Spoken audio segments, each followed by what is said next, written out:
Trading markets में profitable होना चाहते हैं आप। ऑब्वियसली हर बंदा जो ट्रेडिंग को अटेम्प्ट करता है टाइम भी लगाता है, पैसा भी लगाता है और मकसद यही होता है कि एवेंचुअली एक इनकम स्ट्रीम ट्रेडिंग से उसकी बनने लग जाए, निकलने लग जाए। लेकिन इसके अंदर जो हिडन ट्रुथ प्रोफेशनल्स के पास है, जो आपको नहीं बताया जाता, और उसकी वजह ये नहीं है कि प्रोफेशनल्स आपको बताना नहीं चाहते, उसकी वजह ये है कि अनफॉर्चुनेटली वो लोग जो कि साल ब साल दहाइयों से ट्रेडिंग मार्केट्स में पैसे बना रहे हैं, बहुत कम उनको सोशल मीडिया पे देखा गया है कि वो अपने गुर और अपनी टेक्निक्स यहाँ पे आपको बताएं। ज़्यादातर उन लोगों को देखा गया है कि जो ट्रेडिंग से बनाए हुए पैसे को स्पेंड करके आपको दिखा रहे होते हैं कि भैया ये ट्रेडिंग से हमने पैसा बनाया, गाड़ी ले ली, घर ले लिया। लेकिन इस कंटेंट का आपको ऐसा सच फ़ायदा इसलिए नहीं है कि अगर किसी ने ट्रेड करके घर गाड़ी ले लिया और वो घर गाड़ी जो आपको दिखा रहा है तो वो तो उसकी गाड़ी, वो तो उसका घर। आपको तो जो आपके देखने वाली बात है वो ये है कि कौन सी वो टेक्निक, कौन सा वो गुर है कि जिस टेक्निक और गुर से उसने ये पैसा बना के गाड़ी और घर लिया। लेकिन वो टेक्निक और वो गुर जो है वो ज़्यादातर आपको बताया नहीं जाता। और सोशल मीडिया पे जिस तरीके से वो टेक्निक्स और कॉन्सेप्ट्स बताए भी जाते हैं ना, तो नया बंदा उसको ये इंप्रेशन जाता है कि शायद मार्केट में जितना नॉलेज अवेलेबल है, सारे नॉलेज को सीखने समझने के बाद ही वो सक्सेसफुल हो पाएगा। हालांकि हिडन ट्रुथ जो मैंने टाइटल रखा है इस वीडियो का, वो कुछ और है। और हिडन ट्रुथ क्या है? वो है सिर्फ और सिर्फ, बल्कि मैं बताने से पहले एक बात आपको और कहूँगा कि किसी चीज़ की इन्फॉर्मेशन होना और रियलाइजेशन होना, ये दो बड़ी डिफरेंट चीज़ें हैं। बहुत सी चीज़ें ऐसी होती हैं अगर आपको पता लग भी जाए ना, लेकिन वो चीज़ों की रियलाइजेशन आपको तब होती है जब आप खुद उनको एक्सपीरियंस करते हो। तो मैं अभी आपको बता रहा हूँ वो जो हिडन ट्रुथ है, लेकिन आप ये जानने के बावजूद खुद जब तक इसको अपना टाइम मार्केट में देके ट्राई नहीं करोगे, रियलाइज नहीं करोगे, आपको इसका फ़ायदा नहीं होगा। तो हिडन ट्रूथ क्या है? Focused knowledge. ठीक है, फोकस्ड नॉलेज। अब फोकस्ड नॉलेज का क्या मतलब हुआ? इसका मतलब ये है कि प्रोफेशनल्स जो है ना, वो इतना ज़्यादा नैरो डाउन कर चुके होते हैं अपनी स्ट्रैटेजी को कि कोई एक चीज़ के ऊपर वो ट्रेडिंग मार्केट्स में काम कर रहे होते हैं। मैं समझाता हूँ आपको, तसल्ली से आपने मेरी बातें सुननी, वीडियो बड़ी इंपॉर्टेंट है यार। देखो, आप ऐसी स्ट्रैटेजीज़ और टेक्निक्स ट्रेडिंग मार्केट्स की उनकी वीडियोस देखते हो, लाइव मार्केट अपडेट, ब्रोकर पे अकाउंट ओपन करना, कितनी मेहनत का कितना काम करते हो। लेकिन ये वो बातें और ये वो चीज़ें होती हैं जो आपकी डायरेक्शन को सही कर रही होती हैं और 80% इंग्रेडिएंट होती हैं आपकी ट्रेडिंग मार्केट्स में कामयाबी का। तो मेरी बातें आपको एंड पे यूजफुल लॉजिकल लगे, वीडियो को लाइक करके चैनल को सब्सक्राइब करके बेल आइकन पे ज़रूर क्लिक कीजिएगा। अब फोकस्ड नॉलेज का मतलब ये है कि सबसे पहले तो टॉप से बॉटम पे आप आते हो ना, तो आप नैरो डाउन करते चले जाते हो। यानी सबसे पहले तो आपने 3 major trading approaches discipline available हैं: टेक्निकल एनालिसिस, प्राइस एक्शन और फंडामेंटल एनालिसिस। इन तीनों में से किसी एक को आपने चूज़ कर लिया, उस पर काम शुरू कर दिया। फिर लेट्स सपोज आपने प्राइस एक्शन को चूज़ किया, तो फिर मज़ीद आपने नैरो डाउन कर लिया कि भैया प्राइस एक्शन के अंदर या ट्रेंड्स को आप ट्रेड करते हो या रेंजेस को आप ट्रेड करते हो। अच्छा, इन दोनों में से आपने किसके ऊपर काम करना है? लेट्स सपोज आपने दोनों में से ट्रेंड को पकड़ लिया। फिर ट्रेंड्स को ट्रेड करने में 2 तरीके हैं, क्या या ब्रेकआउट्स को ट्रेड करो या पुल बैक्स के ऊपर काम करो। अच्छा, इन दोनों में से फिर किसी एक को आपने पकड़ लिया। लेट्स सपोज आपने ब्रेकआउट्स को पकड़ लिया। अच्छा, उसके बाद कौन सी कैंडल्स की शक्लें हैं कि जिन कैंडल्स की शक्लों को ब्रेकआउट ट्रेड्स के ट्रिगर के तौर पे आप इस्तेमाल करोगे? आपने उन candlestick setup signals, let's suppose मैं अपनी बात करूं तो इनसाइड, मल्टीपल इनसाइड बार पैटर्न और कॉम्बिनेशन सेटअप्स, उनको आपने सीख लिया, उनको आपने देख लिया। उसके बाद फिर आपका जो रिस्क मैनेजमेंट है वो ब्रेकआउट ट्रेड्स पे किस किस्म का होगा, क्या रिस्क टू रिवॉर्ड आपका ब्रेकआउट ट्रेड्स पे होगा। बिकॉज याद रखो, ब्रेकआउट ट्रेड्स जो होती हैं उनके स्टॉप लॉसेस वाइड होते हैं जिस मर्जी टाइम फ्रेम पे आप काम कर रहे हो। क्योंकि देखो ना, अगर एक ट्रेंडिंग मार्केट है उसमें पुल बैक आया है और पुल बैक सपोर्ट लेवल पे आया है, वहाँ पे एक बुलिश पिन बार सिग्नल बन गया है, तो उसकी तो 50% रिट्रेसमेंट रेंज पे आप लिमिट ऑर्डर के साथ एंट्री ले लोगे, तो आपकी एंट्री और स्टॉप में फासला कम होगा। दैट मीन्स आपका स्टॉप लॉस टाइट मिल जाएगा, और टाइट स्टॉप लॉस के मिलने के बाद आपका रिस्क टू रिवॉर्ड बड़ा हो सकता है।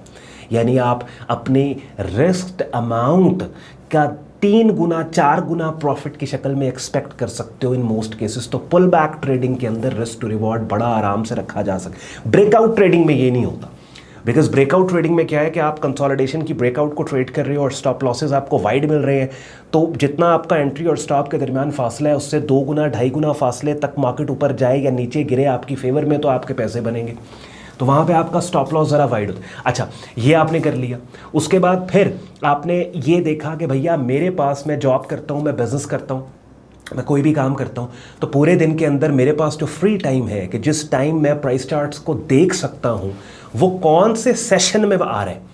यानी दिन में 3 सेशन होते हैं। एशिया पैसिफिक, सबसे पहले न्यूजीलैंड वेलिंगटन में मार्केट ओपन होती है, उसके बाद फिर लंदन सेशन ओपन हुआ, फिर न्यूयॉर्क सेशन ओपन हुआ। तो अपनी टाइम अवेलेबिलिटी के हिसाब से आपने देख लिया कि मैं न्यूयॉर्क सेशन में अवेलेबल हूँ, मैं लंदन सेशन में अवेलेबल हूँ, मैं एशिया पैसिफिक में अवेलेबल हूँ। उस वक्त आपने मार्केट सेलेक्ट की। आपके पास 8 से 10 मार्केट्स हैं ट्रेड करने के लिए। लेट्स से आपके पास फॉरेक्स भी है, कमोडिटी भी है, स्टॉक इंडस्ट्रीज भी हैं, क्रिप्टोज भी हैं। फिर जो मार्केट आपको ट्रेड करना आप कंफर्टेबल हो, आप उस मार्केट को चूज़ कर लेते हो। बिकॉज याद रखो, हर मार्केट एक सेपरेट प्लैनेट है और उस प्लैनेट का अपना एटमॉस्फेयर है।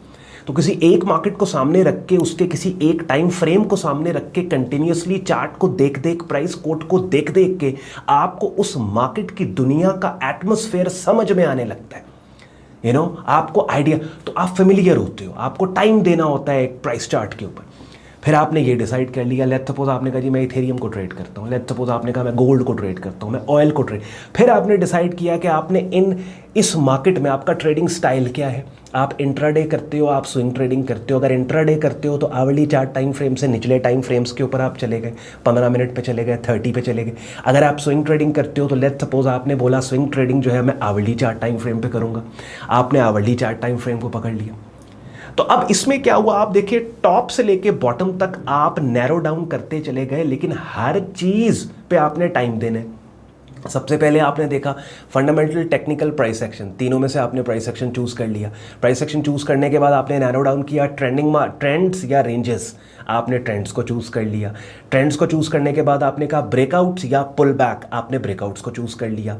ब्रेकआउट को चूज़ करने के बाद आपने कहा कैंडल की कौन सी शक्ल जिसको एज अ ब्रेकआउट ट्रेड में यूज़ करूँगा, आपने 2-3 शक्लों को इस्तेमाल कर लिया, इनसाइड, मल्टीपल इनसाइड बार। उसके बाद आपने देखा यार ये मैंने कौन सी मार्केट के ऊपर सब करना है, आपने गोल्ड को चूज़ कर लिया, या आपने ऑयल को या इथेरियम को या बिटकॉइन को चूज़। फिर आपने कहा अच्छा इस मार्केट के कौन से चार्ट टाइम फ्रेम पे मैं काम, आपने चार्ट टाइम फ्रेम को चूज़ कर लिया।